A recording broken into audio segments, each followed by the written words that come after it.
Denbaş Göydarên Aziz, bernama dengê hêvî dest pê dike. Ew kesên ji welatê xwe dûr ketin, gelek caran di nav milyonan mirovan de xwe bi tenê hez dikin û di nav bajarên xerîbî de wenda dibin.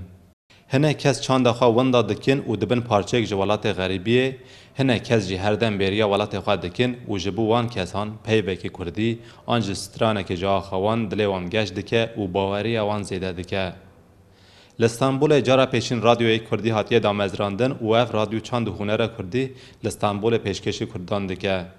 Ev radyo ve nêzîkî sê mehaya vebûyî û 24 saetan Kurdî weşanê dike.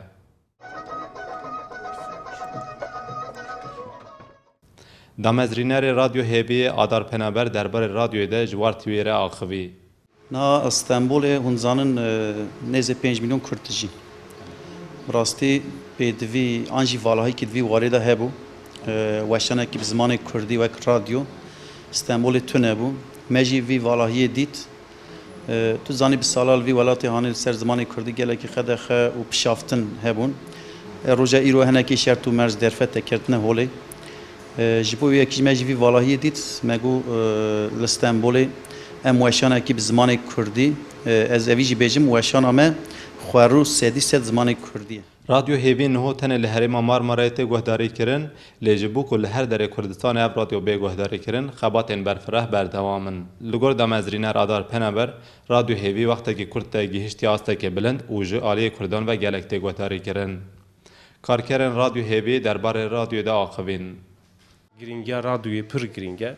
Belki gelek kes nizanlı radyo Metropolanda pır tegoydar kirin. Kargehanda, Arabeyanda her derede pır tegoydar kirin. Jüy qası bandureki pır mazındaki. Ev bu peşxistına zamanı Kurdi roleki misyoneki giring digire. Yani jibuemin radyo hevi ev. Armanca meya her giringe ve ku em zamanı Kurdi her tişti ve peşve bibin. Ziber ve ki em radyo hevire, hevi tivran, hevi nuçera ve zaningek ve dibistanek em dinerin em duxazin gele mecbusa binere. Di vê radyoyê de gelek bername tên çêkirin û ji çanda Kurdan helbest, çîrok û stran têne pêşkêş kirin. Diyar Bayram, War TV, Stenbol.